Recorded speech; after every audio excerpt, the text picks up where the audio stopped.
In November 2021, the digital world was in danger. A security vulnerability called Log4J suddenly made almost every IT system on the internet vulnerable. Passwords, financial data, and critical infrastructure were at risk. And of all things, Minecraft played a crucial role in uncovering this vulnerability. How could a video game become so decisive for global IT security? Trillions of password securities and crypto assets worth of billions of euros were at risk of being stolen. And all of this because of a tiny tool called Log4J. Originally, it was just a simple logging utility that helps developers track events and find errors in their systems. But this small tool became a master key for hackers.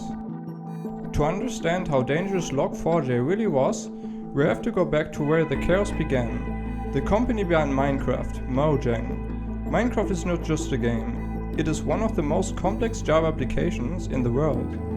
And this is exactly where the unthinkable happened. In early December 2021, a rumor began spreading through the community. Supposedly, a single message in the global chat was enough to completely take over a server. At first, many thought it was just a bad joke, but then the first evidence appeared. On the infamous Anarchy server 2v2t, where there are no rules anyway, hackers simply posted the JNDI command into the chat. The absurd part, you didn't even have to click a link. It was enough that the message appeared in your chat window. Why? Because Minecraft uses Log4J to log chat history. The moment the server or even your own PC tried to write into the log file, the malicious code was already executed in the background.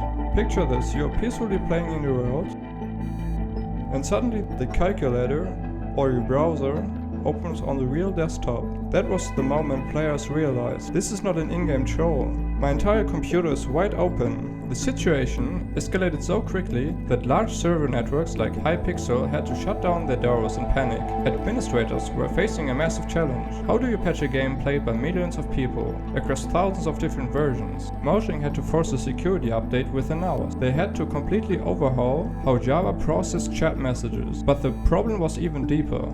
It didn't just affect the official versions. The entire modding scene, Minecraft Forge, Fabric and hundreds of mod packs, all of them suddenly became highly toxic. Anyone launching an old mod pack that still contained an outdated version of Log4J was defenseless against anyone who knew the server's IP address. This Minecraft hack became the ultimate proof for the cybersecurity world. It showed that if a 12-year-old in a video game can bring down a server with a single line of text, then intelligence agencies and professional hackers could use the same method to cripple the entire internet. Minecraft was, in a way, the patient zero of the Log4J epidemic. It was the warning the world needed before the attacks on banks and governments truly began. While Minecraft players were still updating their launchers, the shockwave spread into the real world.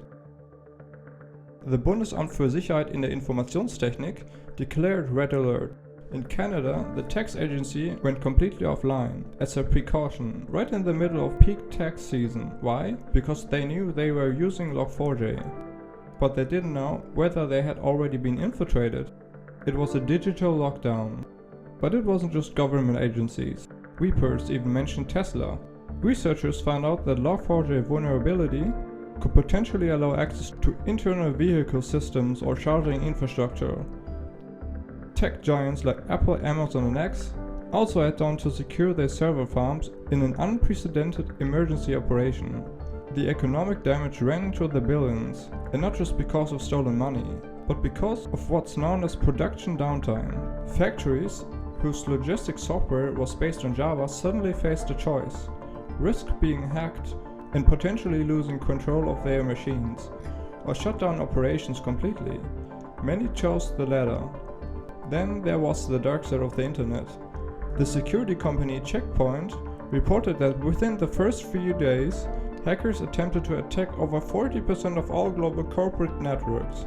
It was like a digital gold rush for criminals. They massively deployed ransomware, software that encrypts all of companies' data and demands payment. For these groups, Log4J was like winning the lottery. They no longer needed elaborate phishing campaigns. A single chat line or format was enough to blow open the digital vault door. What makes this incident so chilling? We will probably never know the true extent of the damage Log4J caused. Many attacks were silent infiltrations. State-sponsored hackers from around the world used the opportunity to install backdoors in government networks, access points they might not use for years.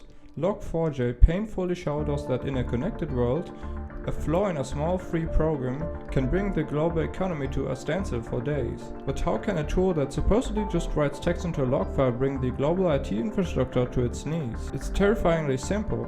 Every time you type something into an input field, your username for example, or an email address on a website or in an app, Log4j voids the content into a log file. That's standard behavior. However, if you enter a special command like env.path, Log4j doesn't just log the text, it reads the server's file path and logs it as well, still relatively harmless. The real catastrophe begins with the so-called JNDI support. JNDI stands for Java Naming and Directory Interface. It allows a Java application to load objects from another JVM over the internet.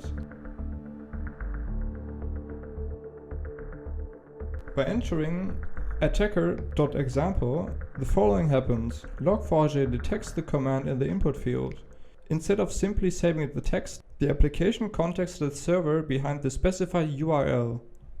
The server supports the JNDI protocol and responds with the requested Java object, which is then loaded into the JVM. The functions of the downloaded object are executed, and the malware runs. In most cases, external scripts are installed. From that point on, anything is possible. Bitcoin miners, keyloggers that record everything typed on the keyboard. The possibilities are virtually limitless. You might think that after more than 2 years, the issue would be resolved. But the reality is alarming. Log4j is undead. Even today, an estimated 25 to 30% of instances worldwide remain unpatched. Why? Because the Log4j is often embedded in devices nobody thinks about. Industrial control systems, old printers, internal legacy systems that never receive updates. Security researchers observed that state-sponsored hacker groups from foreign countries continue to exploit the vulnerability to infiltrate networks and plant dormant access points. They wait months or even years before striking. Log4j was not a short thunderstorm. It was a structural earthquake whose cracks we may still see 10 years from now. Why was it so dangerous? All of this worked without any passwords or authentication. A simple line of text in a chat or contact form was enough. Once inside the system, attackers could do anything: install crypto miners, steal passwords, or shut down entire networks. Since Log4j is one of the most popular libraries in the world and is embedded in hundreds of millions of devices, from smart refrigerators to enterprise servers, the scale was unprecedented. The hack was so easy that even amateurs without deep technical knowledge could become hackers. Log4j was a wake-up call we as society cannot afford to ignore. It showed us that the internet is not built on solid concrete, but on a shaky house of cards made of code, often maintained by people in their spare time. We live in a world where a single line of text in a Minecraft chat can be enough to shake the financial system or the power grid. The question is not whether the next major bug will come, but when, and whether we will be better prepared next time. What do you think? Was Log4j just the tip of the iceberg? Or are there even bigger zombie vulnerabilities waiting in our code that we don't even know about yet? Let me know in the comments. Until next time, stay safe, online and offline.